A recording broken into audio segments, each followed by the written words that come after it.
A very good afternoon to you. You are watching TV47 News now, where we are about to inform you on the day's happenings at this hour. My name is Samson, Jura. Stick with me until the end. And thank you for choosing us to inform you this afternoon.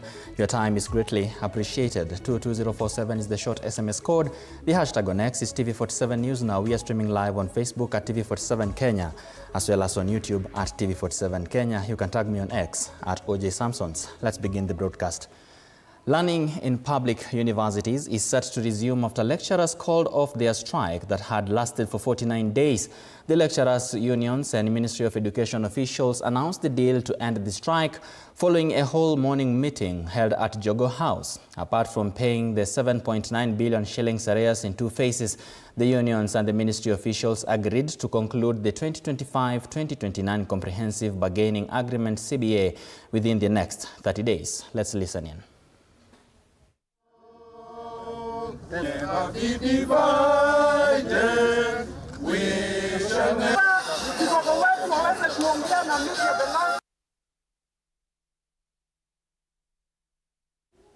And away from that, the National Council of Churches of Kenya, NCCK, has expressed disappointment over the low numbers of youth who have registered to vote. The council, led by Right Reverend Titus Odoyo Kodak, stated that despite the government's effort to mobilize citizens, only about 90,000 youth have come forward to register.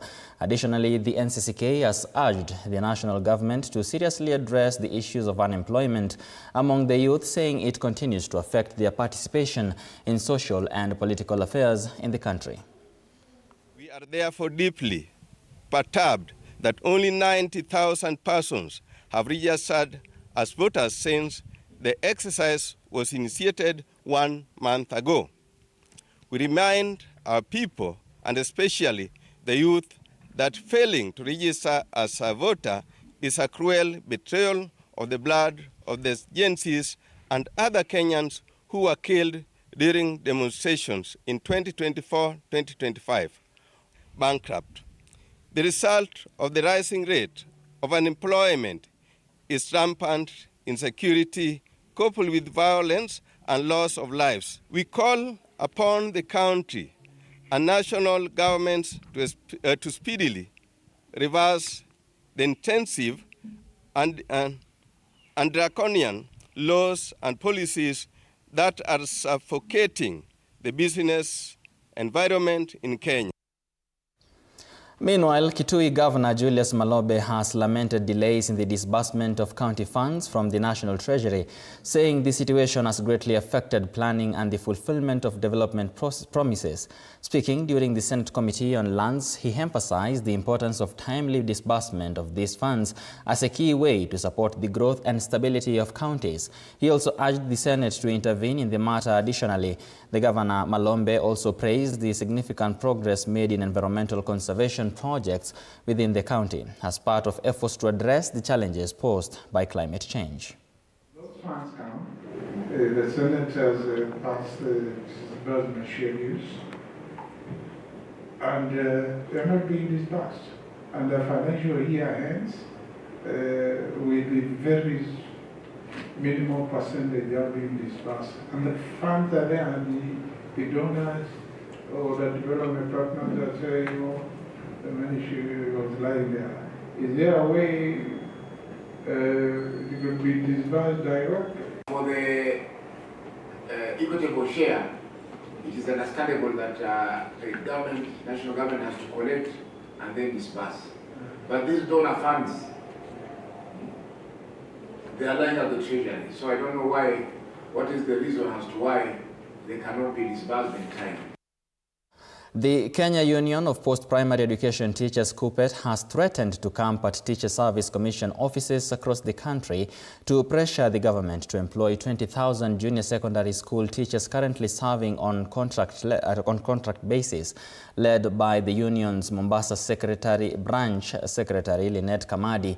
The teachers accused the TSC of delaying the announcement of the vacancies despite the government allocating 5 billion shillings for their recruitment. They also decried the recent transfer of teachers to the SHA system, saying they were not consulted in the process. The money was set aside, 5.4 billion. We went to State House, the president confirmed and told us that they will be confirmed. If this process is not advertised as early as now, it means we have a risk of these teachers going through internship another year.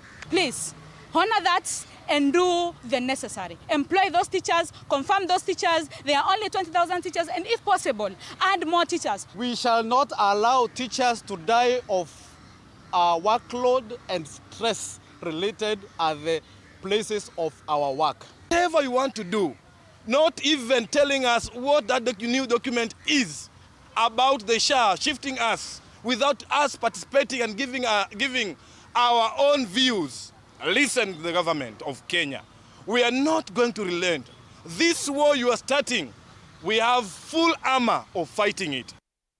The Kenya Bureau of Standards KEBS has today held a public participation forum in Nakuru on proposed Standards Bill 2025 to collect views from residents in Nakuru and its surroundings on recommendations and concerns regarding the new legislation.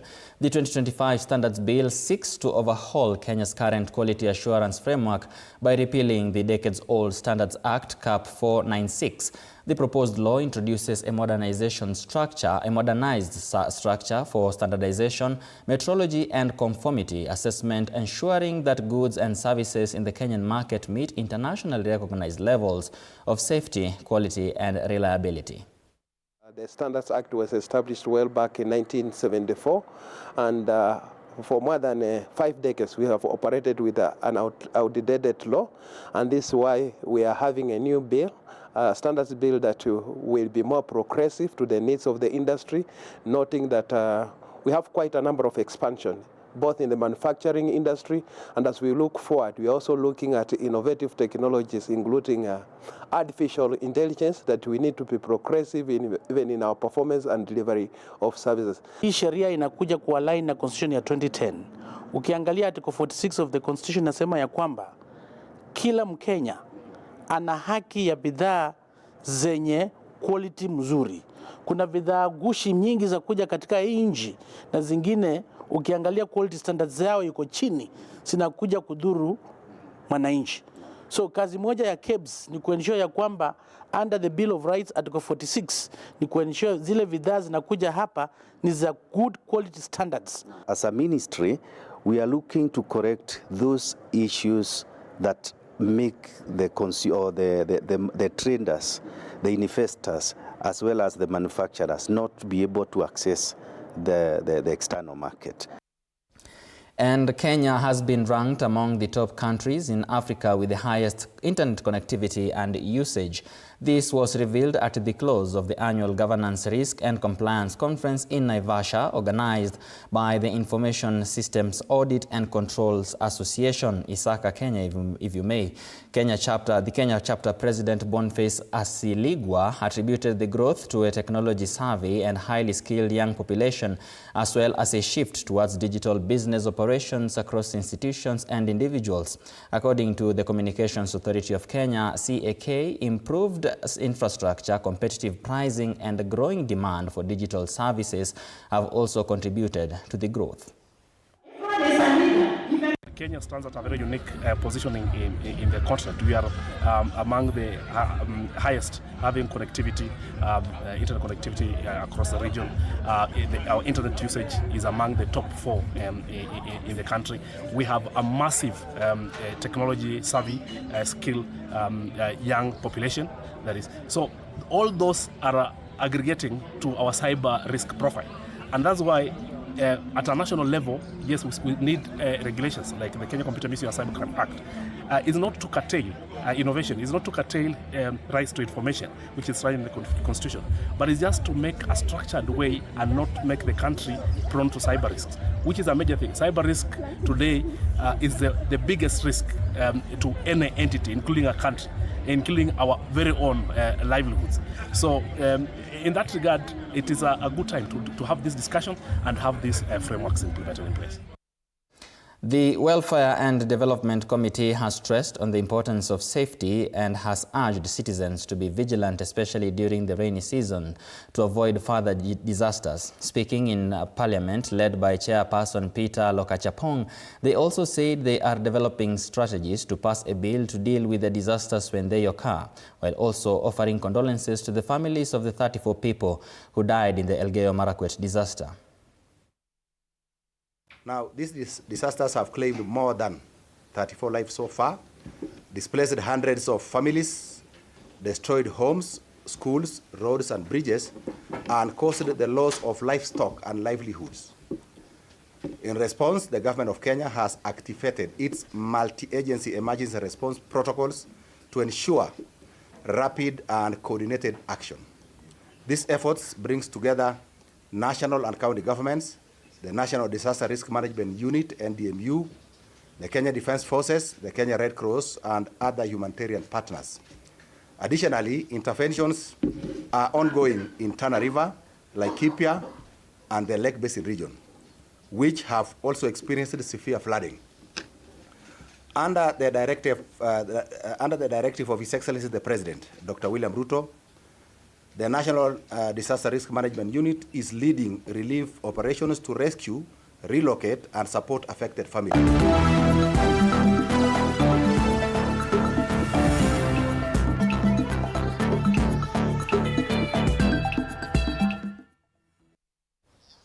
And now we play.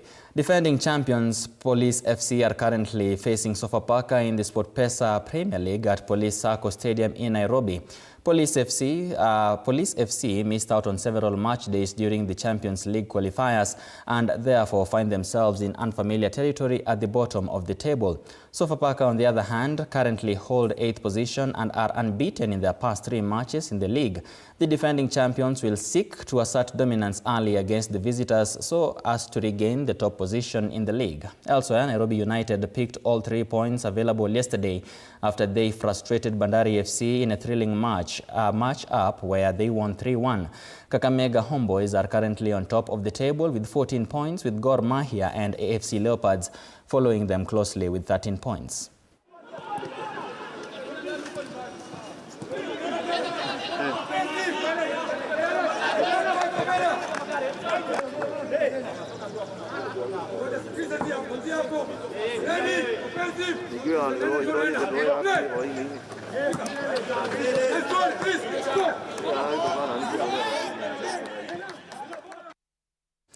And now we cross our borders where Liverpool, Bayern Munich and Arsenal emerged victorious.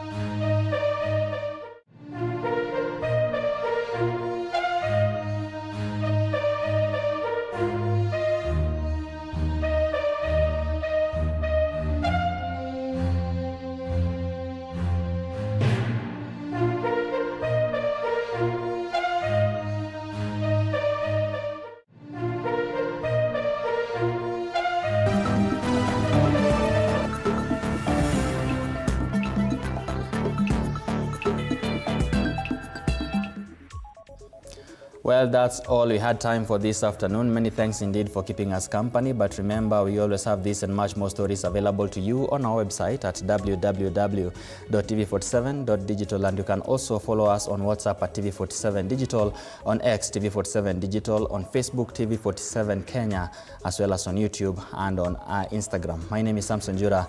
Do have yourself a lovely, lovely afternoon.